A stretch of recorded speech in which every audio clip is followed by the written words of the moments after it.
Parlamentares se articulam para o segundo turno da PEC do voto aberto. Peritos vão tentar descobrir se o ex-presidente da República, João Goulart, foi envenenado. A suspeita de que Jango não morreu do coração foi tema de um documentário da TV Senado. A palavra homofobia é retirada do projeto que criminaliza ações contra homossexuais. E agora é lei a proposta do Senado de obrigar os planos de saúde a bancar o tratamento contra câncer na casa dos pacientes. O Jornal do Senado está começando. Boa noite. Honras de chefe de Estado para receber os restos mortais do ex-presidente João Goulart na base aérea de Brasília. Jango foi deposto pelo golpe militar de 64 e morreu no exílio na Argentina em 76. Agora, peritos do Instituto Nacional de Criminalística vão tentar descobrir a causa da morte. Se foi mesmo um infarto ou se ele foi envenenado, como afirmou um ex-agente do Serviço Secreto Uruguaio no documentário Jango em 3 atos da TV Senado. O diretor do programa, Deraldo Goulart, acompanhou a solenidade de hoje. Desde 2007, o Ministério Público Federal investiga a possibilidade de Jango ter sido assassinado no âmbito da Operação Condor. A suspeita aumentou depois da entrevista do ex-agente do Serviço Secreto Uruguaio, Mário Neira Barreiro, para o documentário Jango em 3 atos da TV Senado. Conseguimos colocar um comprimido em aqueles remédios que eram importados, que vinham da França. A exumação foi decidida pela Comissão Nacional da Verdade a pedido da família. A exumação não é um fim de todo esse processo. Nós solicitamos ao Ministério Público Federal, que corre no Rio Grande do Sul, outros documentos, outras oitivas. Existem agentes americanos que estiveram envolvidos na Operação Condor e que não foram ouvidos ainda. Os restos mortais de Jango receberam honras militares. A solenidade contou com a presença dos ex-presidentes da República Lula, Fernando Collor e José Sarney, do presidente do Congresso Nacional, Renan Calheiros, e de outras autoridades. A presidente Dilma Rousseff e Maria Tereza, a viúva de Jango, depositaram flores sobre o caixão. Um momento tão especial na minha vida que eu até estou meio ainda no ar, assim, de tão emocionado. Não há prazo para o resultado da autópsia, que será feita pela Polícia Federal. O tempo necessário é um tempo que só os peritos podem dizer. E a coordenação desse processo é do Instituto Nacional de Criminalística e do Departamento de Polícia Federal. No dia 6 de dezembro, os restos mortais do ex-presidente retornarão para o cemitério de São Borja, no Rio Grande do Sul. 11 anos atrás, a gestante Aline Silva Pimentel morreu sem conseguir atendimento em hospitais do estado do Rio. Em 2011, as Nações Unidas condenaram o Brasil por essa morte, mas até hoje ninguém sabe quem vai indenizar a família. A Comissão de Direitos Humanos fez uma audiência pública para debater o caso. Aline tinha 28 anos e estava grávida de 6 meses. Com fortes dores no abdômen, ela tentou atendimento nos hospitais da Baixada Fluminense durante 5 dias. Por falta de tratamento adequado, Aline morreu, deixando uma filha de 5 anos. O caso Aline chegou à Organização das Nações Unidas, que condenou o Brasil por violar os direitos humanos das grávidas. A decisão estabelece que o governo brasileiro adote parâmetros nacionais e internacionais de saúde reprodutiva e determina que a família de Aline seja indenizada. A decisão saiu em 2011, mas até hoje não foi cumprida. Na audiência pública da Comissão de Direitos Humanos, os convidados reclamaram do jogo de empurra entre os governos. O que aconteceu não é ordinário, o que aconteceu é extraordinário, é extremamente grave, é extremamente dramático. Então precisa haver uma resposta depois de 11 anos, uma resposta efetiva e rápida. Mesmo depois de tanto tempo, os hospitais da Baixada Fluminense continuam apresentando problemas. Há casos em que o esgoto passa ao lado da maternidade. Foi feita uma denúncia dessa situação ao Ministério Público Federal, apontando essas irregularidades e solicitando, então, que as providências fossem tomadas nesse sentido. E foi informado, então, que houve abertura de um inquérito civil público para apurar essas irregularidades. A comissão aprovou um requerimento para que todo o conteúdo dessa audiência pública seja levado para as autoridades locais e nacionais. Para providenciar a indenização para a família da senhora Aline da Silva Pimentel, como também tomadas as providências para transformar as condições de atendimento às mães gestantes na Baixada Fluminense, onde, sobretudo, as mães de famílias mais carentes, muitas vezes negras e com precárias condições econômicas, precisam de fato ser melhor atendidas. O Senado vai promover na semana que vem um seminário internacional sobre a primeira infância e a resiliência, a capacidade de superar obstáculos e situações de estresse. O objetivo da semana é formar profissionais das entidades de acolhimento que lidam com crianças até 6 anos. A fase onde se forma a personalidade de uma criança. Então é você trabalhando a criança hoje que você no futuro vai ter cidadãos mais voltados a uma cultura de paz. A semana vai reunir especialistas da França, Itália, Espanha e Brasil. A psicóloga Maria da Penha coordena o projeto Novos Vínculos, que estimula o apadrinhamento afetivo de crianças e adolescentes sem possibilidade de retorno ao convívio familiar.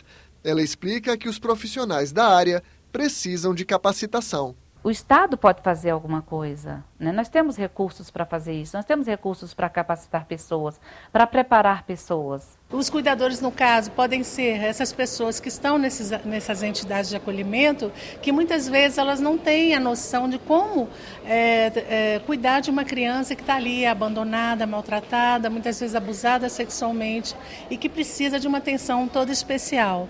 As inscrições para a 6ª Semana de Valorização da Primeira Infância e Cultura de Paz são gratuitas e podem ser feitas pela internet no site www.senado.leg.br/infância e paz.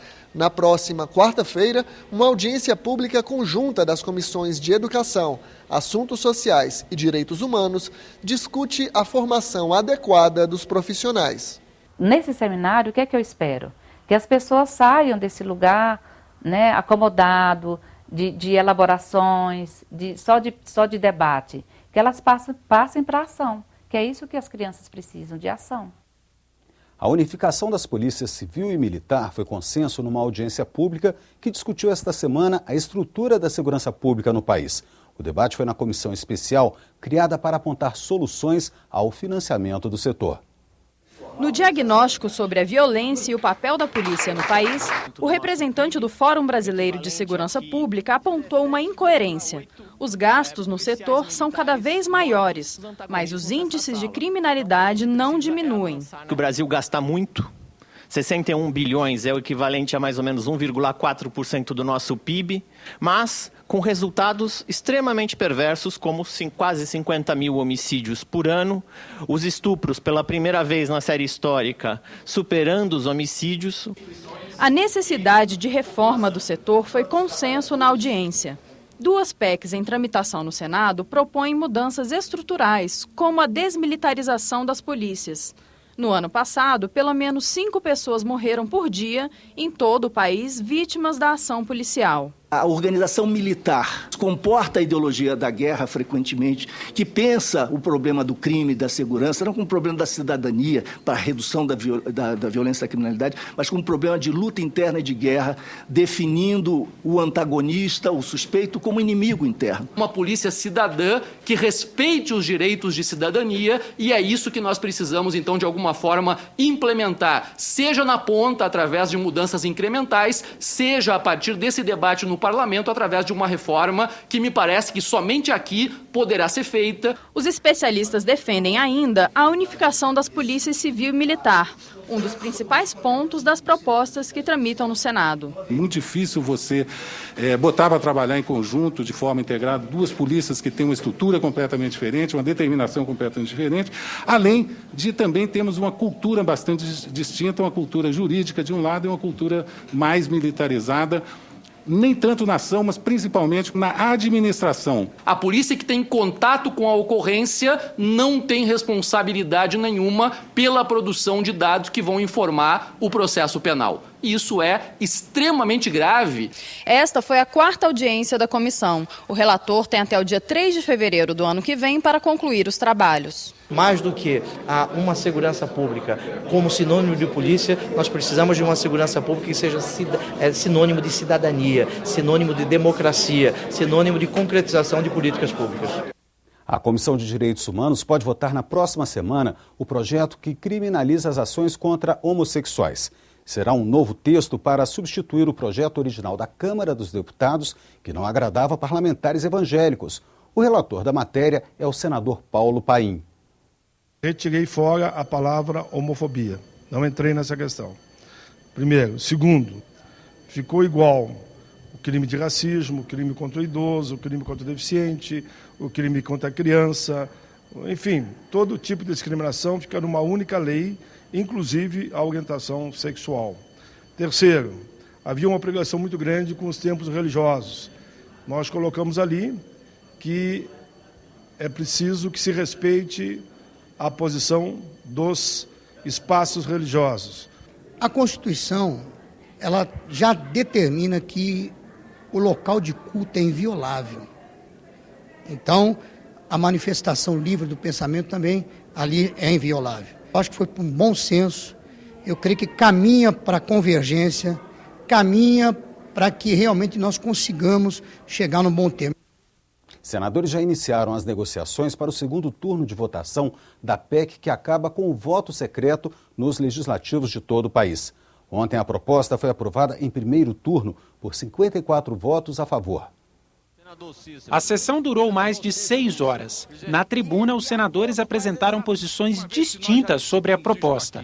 No início da votação, o plenário derrubou a análise em separado de emendas que propunham a manutenção de votação secreta em situações específicas, como a indicação de autoridades e a apreciação de vetos presidenciais. Sem a possibilidade dos destaques, a PEC foi aprovada integralmente, por 54 votos a favor, 10 contra e 1 abstenção. A votação da PEC em segundo turno ficou marcada para a próxima terça-feira. Como não há consenso sobre a abrangência do voto aberto, os senadores querem aproveitar o tempo para negociar. Mas ninguém se arrisca a prever qual será a posição vencedora. É imprevisível o resultado. Nós temos que nos preparar para o debate e o embate da semana que vem. Mas é importante a mobilização da sociedade brasileira para sensibilizar os parlamentares no sentido de aprovar uma proposta de voto aberto, que é o clamor das ruas, é o clamor da população brasileira que quer transparência no parlamento brasileiro. Há uma discussão ainda a ser feita, o placar mostrou isso, terminou os que defendem voto aberto para tudo, obstruindo a sessão porque não tinham voto para aprovar o que queriam e, portanto, isso demonstra que é preciso ter uma negociação. O relator da PEC do voto aberto, senador Sérgio Souza, pede o adiamento da votação para a última semana de novembro. Ele teme a derrubada da matéria caso ela seja votada na terça-feira.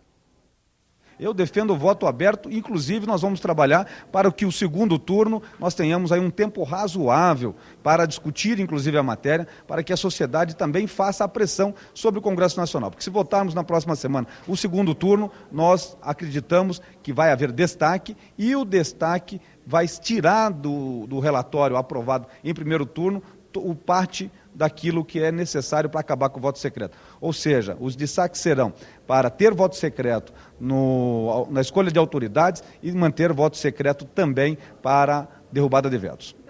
A presidente Dilma Rousseff vetou integralmente um projeto de lei dos senadores.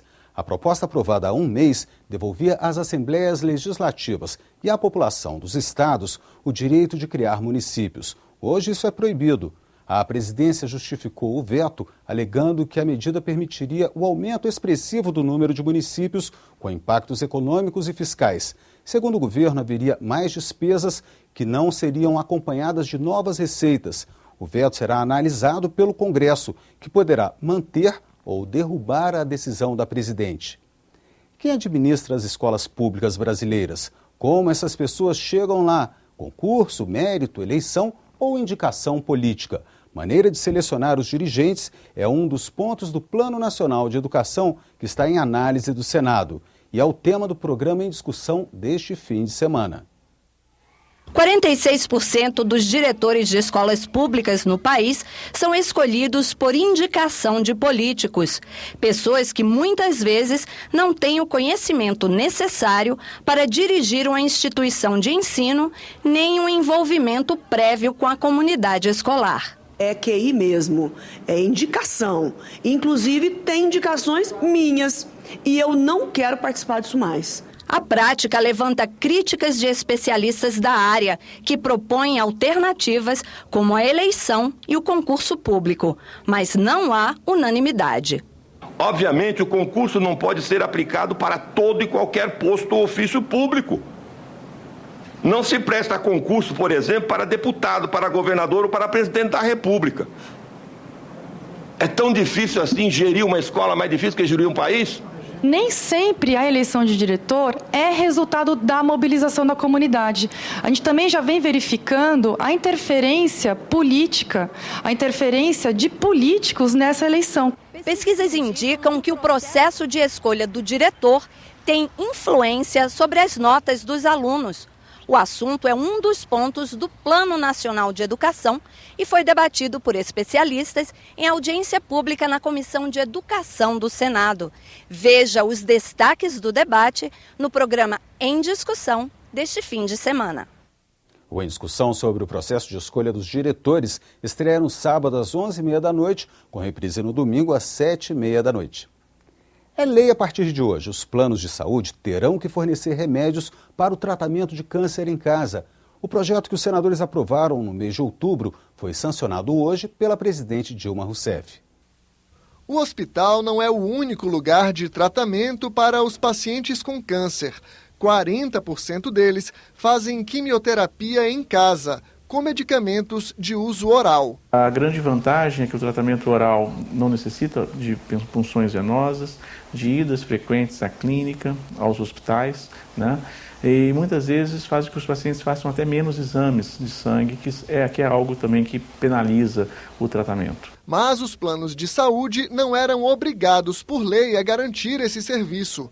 Hoje, quem paga a conta de 97% dos pacientes é o SUS. O paciente ou vai à justiça para exigir que o plano de saúde pague, ou vai à justiça para exigir que o SUS compre um medicamento que custa às vezes R$100 mil, tenha que importar dos Estados Unidos. O projeto do Senado mudou a lei dos planos de saúde para obrigá-los a fornecer os remédios para o tratamento em casa, inclusive os medicamentos para evitar efeitos colaterais. Outra mudança, os planos que oferecem internação terão que garantir a quimioterapia, a radioterapia e a hemoterapia depois que o paciente deixar o hospital. No dia da votação no Senado, representantes de ONGs que atendem pessoas com câncer comemoraram. Vai beneficiar por demais as pessoas que passam por esse momento tão difícil da vida, que é o momento que enfrentam o câncer. Os planos de saúde têm 180 dias para se adequar à nova lei. Na página da TV na internet você pode ver as principais reportagens desta edição. Boa noite e um ótimo feriado.